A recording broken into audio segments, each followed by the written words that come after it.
자, 이제는 그 출력 도면을 만들어 보겠는데요. 자, 출력 도면은 왜 필요하냐면, 이렇게, 물론 이게 도면은 도면이지만, 일반 우리가 그, 일반적인 도면에 봐도 가에 틀이나 이런 양식이 존재를 하죠.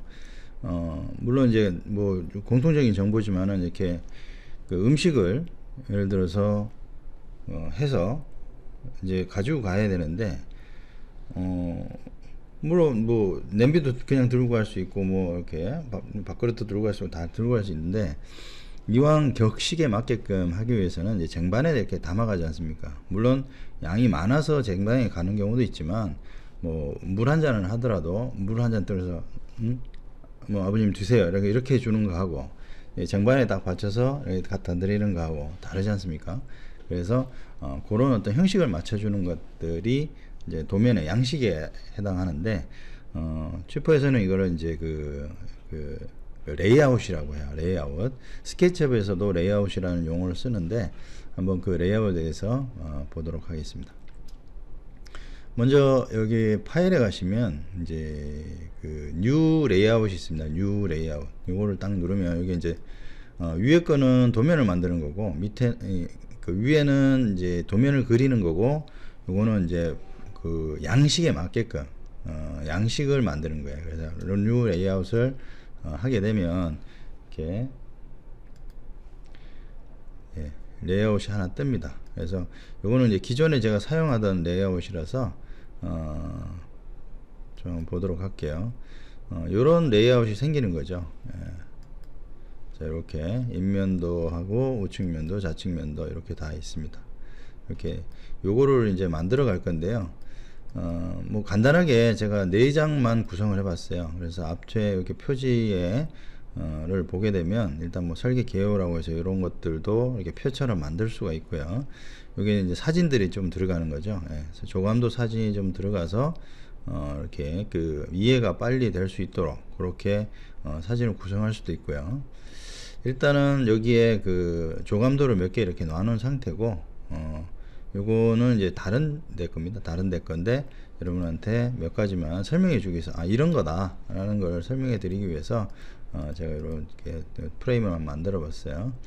자, 그 다음에 이거는 지금 1층 2층인데 1층 평면도가 있으면 2층 평면도도 있겠죠. 그래서 2층 평면도도 만들고, 하지만 좀 1층만 해보면 되겠죠. 그 다음에 여기는 이제 인면도가 되겠습니다. 정면도, 우측면도, 좌측면도, 배면도 이렇게 해서 4개의 방향에서 그 바라볼 수 있는 이런 것들을 이제 구성을 하는 거죠. 칩에서는 쉽게 돼 있어요. 그래서 이게 이제 측면도가 필요한 거는 이제 창문의 위치하고 크기 이런 거를 결정하는 데 가장 중요한 역할을 하기 때문에 그렇습니다. 그래서 요거는 지금 저 샘플이니까 제가 요건 지우고 저 측면도 하고 이런 것들을 불러오는 방법을 한번 해보도록 할게요. 자, 그리고 이제 그 내부에 그러니까 단면도인데요.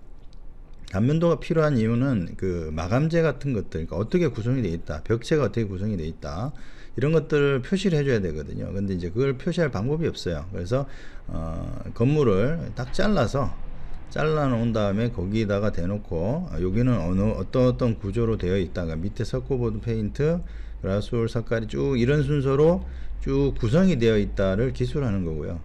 화장실 같은 경우하고 또 그 바닥하고 좀 틀리겠죠. 그래서 화장실 바닥은 타일을 붙인다라고 설명을 해줘야 되고, 안방 같은 경우는 강화물과 이제 이루어진다 이런 거 해줘야 되고, 또 기초 부분은 어떻게 해서 구성이 된다 이거를 표시해 주기 위해서 단면도가 필요한 겁니다. 그래서 그런 부분을 이렇게 세 파트로 보시면 되고요. 보조적인 어떤 수단으로 이렇게 조감도들을 중간중간에 넣어놨어요. 왜냐하면 이런 단면도만 딱 보게 되면 집 구조를 다 알 수가 없죠. 딱 단면 이것만 보면, 그러면 어떤 모양에서 이런 게 나온다, 이런 것들을 이제 조감도로 조금 보충 자료로 써줄 수 있는 거죠. 그래서 총 4페이지로 구성이 되어 있는데요. 이것만 하더라도 그러니까 평면도, 그 다음에 여기 그 인면도, 그 다음에 단면도 이렇게 3가지만 있으면 모든 것이 구성이 될 수 있다고 봅니다. 자, 앞에 있는 이 조감도 같은 것들은 어떻게 만드는지 이렇게 조감도가 오면 사진만 오면 돼요. 그래 그런 것들 이건 앞에가 다 사진이나 내지는 이제 도면에 관련된 조금 이런 그 CAD 디테일이라고 하는데 이 부분도 있긴 있어요. 근데 이거는 일단 오늘은 조감도 하고 그 다음에 평면도의 도면을 옮기는 그 방법을 해보도록 하겠습니다. 자, 일단 여기도 지금 조감도가 있기 때문에 제가 여기 조감도를 하나 지우고 요 자리에다가 지금 방금 설계한 도면에 조감도를 넣어 볼 거예요. 그리고 평면도도 넣어야 되고요. 그래서 평면도부터 먼저 해보도록 하겠습니다. 자, 인터페이스를 먼저 좀 설명을 해드리면, 예, 우측에 보면 저번에는 화살표가 위아래로 갔었죠. 1층, 2층으로 갔었는데 여기 보시면 여러분들이 요게 평면도였는데 1층하고 2층하고 이렇게 위로 왔다 갔다 했었죠. 근데 이제 도면 쪽에 가면 이제 페이지입니다. 이게 예. 1페이지, 2페이지, 3페이지 뭐 이런 거 넘어가는 거기 때문에 요 화살표를 잘 봐두셔야 되고요. 자, 일단 여기 제가 평면도에서 평면도를 한번 절로 옮겨 봐 볼게요. 그래서 평면도를 옮기는 방법은 이렇게 보신 화면에 내가 딱 그 보내고자 하는 거를 딱 봅니다. 본 상태에서 요 우측에 보면 Send to Layout이라고 이렇게 아이콘이 있어요. 요걸 하나 딱 눌러주면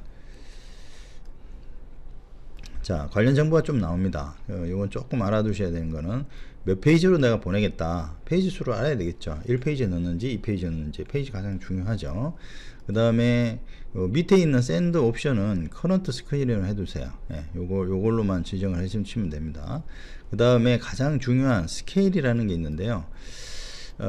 스케일은 어떤 그 축적이죠. 말로 따지면. 근데 전체 집의 그 크기가 보통 한 15m, 뭐 20m 이렇게 가잖아요. 큰 집은. 근데 이제 그거를 A4, A3 용지에다가 집어넣으려고 하니 안 들어간다. 그러니까 그걸 얼마로 줄이면 되겠느냐. 그러니까 그런 축적이 일반적으로 50대 1이다 이렇게 보시면 되는 거고요. 요거를 저희들은 이 숫자가 크면 클수록 더 작아지는 거죠. 예, 그 전체적인 이제 도면의 사이즈가 보통은 우리가 한 층을 한 페이지에 넣을 때는 한 80이나 뭐 90 정도 이렇게 하셔도 돼요. 50은 너무 좀 작고요. 제가 한번 뭐 이거는 수정이 나중에 가능한 거기 때문에 일단은 옮겨 보도록 할게요. 뭐라고 뜨고요. 이렇게 하면 이제 이 페이지로 여기 도면이 딱 들어와 있는 겁니다. 도면이 들어와 있는데 이게 너무 많이 차지하죠. 일단 여기 제가 중간 쪽으로 올라올 수 있도록 이렇게 했고요. 가에 테두리 그 바운더리 선이 있어요. 그래서 이걸 쫙 줄여주면 이렇게 됩니다. 근데 이건 좀 특이한 거는 사이즈가 줄어드는 게 아니라 사이즈가 줄어드는 게 아니고 화면이 가려져요. 예, 가려지는 그런 효과가 있습니다. 그래서 이게 이제 그 축척에 맞게끔 이게 화면에 들어와 있는 거고요.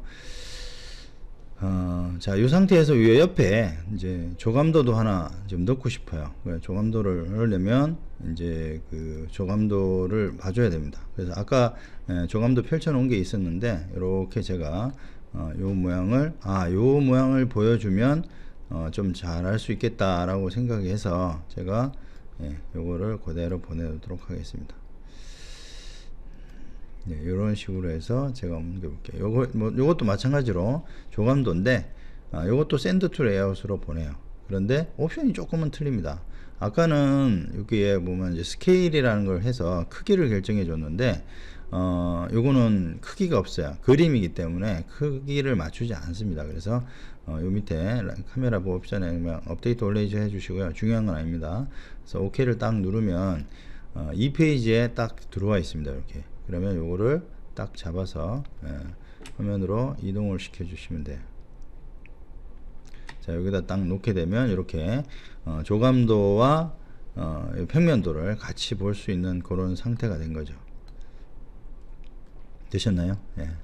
자, 이렇게 됐으면 일단은 평면도를 옮기는 작업은 이걸로 마치도록 하겠습니다.